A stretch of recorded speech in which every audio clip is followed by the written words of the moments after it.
fruit de mes frustrations. Moi, j'ai été une personne parfois frustrée comme tout le monde. Et on va aller examiner, voir c'est quoi, qu'est-ce que ça a produit, ces frustrations.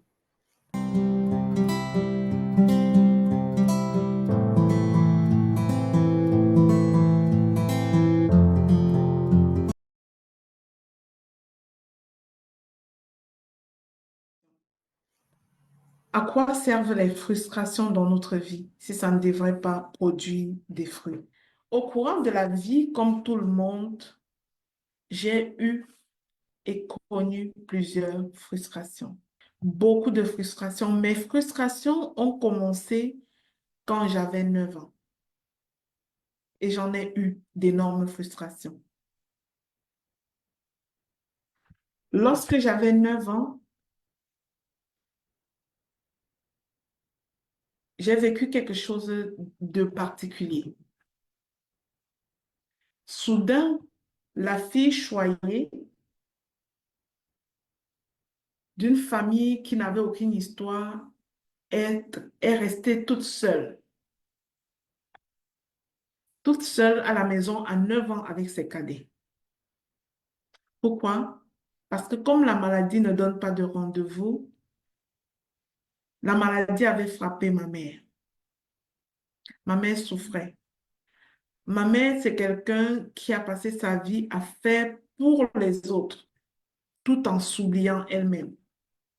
Elle faisait tellement pour les autres que elle est tombée dans un burn-out qui a dégénéré en gros problème de santé mentale.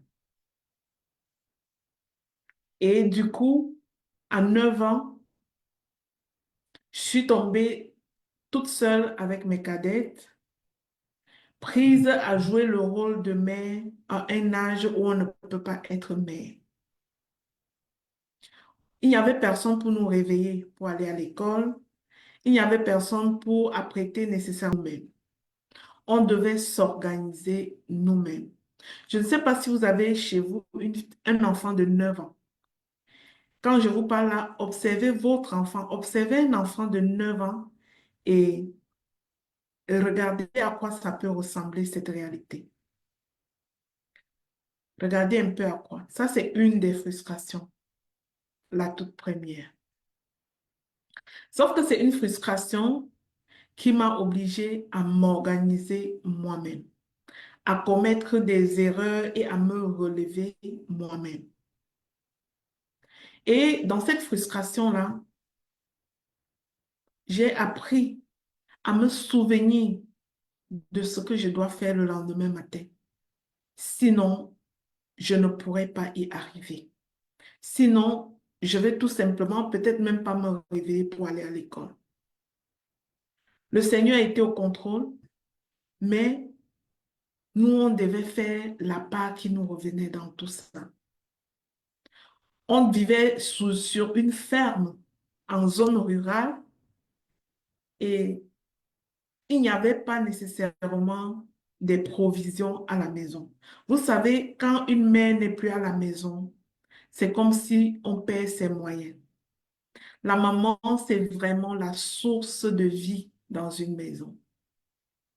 Quand la maman est absente dans une maison, quelque chose de pas correct se passe. Et aujourd'hui, je voulais vous parler des fruits de ces frustrations. Ça, c'est la toute première. Mais qu'est-ce que ça a produit, cette frustration de se retrouver seule avec des cadets? Il y a beaucoup de personnes que lorsqu'elles vivent des frustrations, elles choisissent le chemin. Vous savez, il y a toujours deux chemins. Soit le chemin de la victimisation, soit le chemin de la responsabilisation personnelle.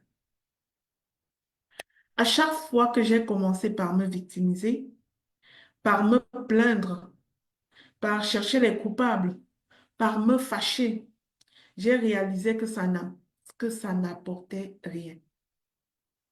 Ça n'empêchait pas aux gens d'être dans le jugement et de ne pas laisser leurs enfants être nos amis. Parce que chez nous, c'était comme la maison qu'il ne faut pas visiter. il y avait une personne qui souffrait de problèmes de santé mentale. Ça apportait une grande stigmatisation, une très forte stigmatisation. Ça créait des blessures. La première conséquence, j'étais tellement frustrée que j'ai fait ce qu'on appelle le mutisme. Je ne parlais pas à personne. Je ne parlais à personne parce que la colère était tellement grande. Puis je pouvais me demander, mais pourquoi les autres enfants ont cette chance et pourquoi pas nous? Mais quand on comprend la destinée, on voit que c'était des questions à ne pas se poser. La victimisation n'est qu'une stratégie de multiplication des problèmes. Plus je me victimisais, plus je tombais dans le mutisme, plus je tombais dans des problèmes, dans la colère, et j'avais de la colère en moi. J'en voulais à tous, y compris à Dieu. Je me demandais pourquoi nous avons mérité ça.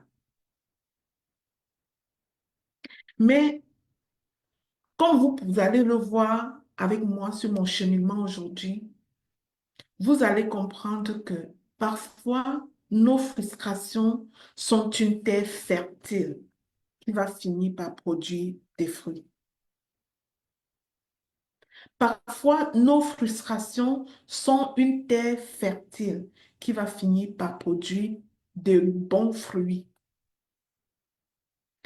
Alors, abandonnée à 9 ans, ma maman n'avait pas planifié d'abandonner ses enfants.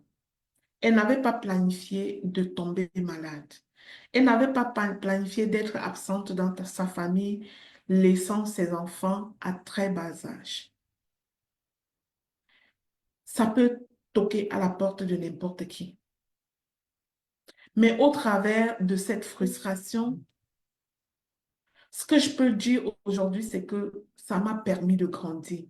Parce que cette frustration particulière a accouché beaucoup de fruits.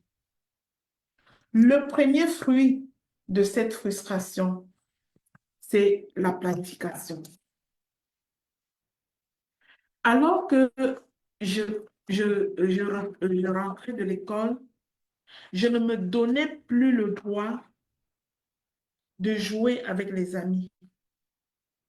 Pourquoi? Parce que je devais réfléchir à ce qu'on devait manger le soir. Je devais réfléchir à comment est-ce qu'on devait s'organiser pour faire nos devoirs. Je devais courir après mes cadets qui s'embarquent trop dans un jeu dangereux. Parce que si une personne se blesse, c'était moi la première personne qui devait secourir. Donc, du coup, j'ai développé des stratégies d'adaptation sans même pouvoir expliquer ce que ça signifie pour être mature rapidement, m'occuper de moi et être capable de poser un regard maternel sur mes sœurs. Ce n'était pas facile. C'était frustrant.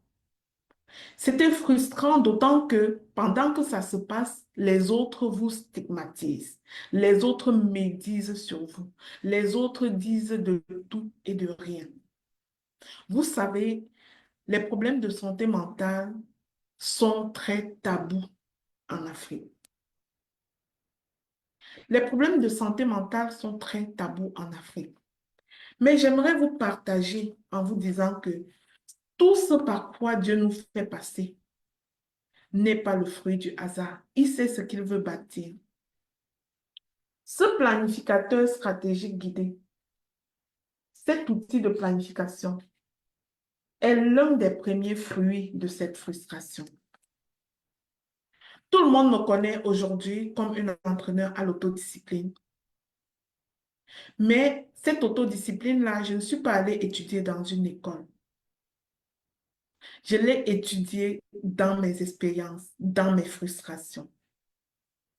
Et ça a donné cet outil que beaucoup de personnes dans le monde entier utilisent aujourd'hui pour planifier leurs projets les plus importants et finalement réussir à les réaliser. Cette frustration-là a fait naître ce livre. Ça, c'est le deuxième fruit. Vaincre malgré l'adversité, avancer malgré la douleur. Oui, nous étions dans l'adversité, dans la douleur, mais il était question d'avancer. Il n'était pas question de se résigner et d'abandonner. Il fallait avancer courageusement. Courageusement, alors que je ne pouvais plus payer ma pension à 12 ans. À 12 ans, j'ai décidé de faire ce qu'on appelle les pouf-pouf, les beignets.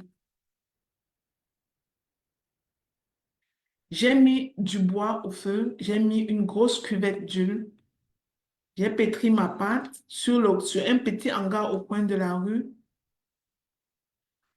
J'ai commencé à mettre les beignets avec indélicatesse en tant qu'enfant.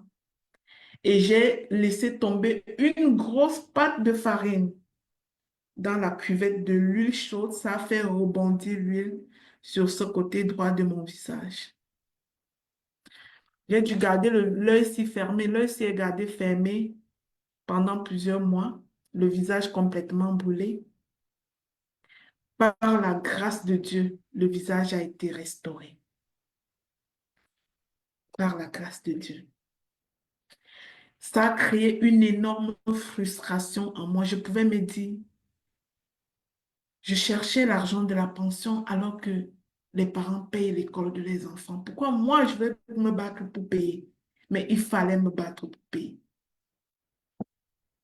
Et cette frustration a donné ce livre. Vaincre malgré l'adversité, avancer malgré la douleur. Par quelle adversité est-ce que tu passes aujourd'hui? Est-ce que tu traverses aujourd'hui? Quelle est cette situation dérangeante dans ta vie en ce moment où tu te dis, je n'ai pas la chance comme tout le monde. Ce n'est pas normal que je traverse ces genres de choses.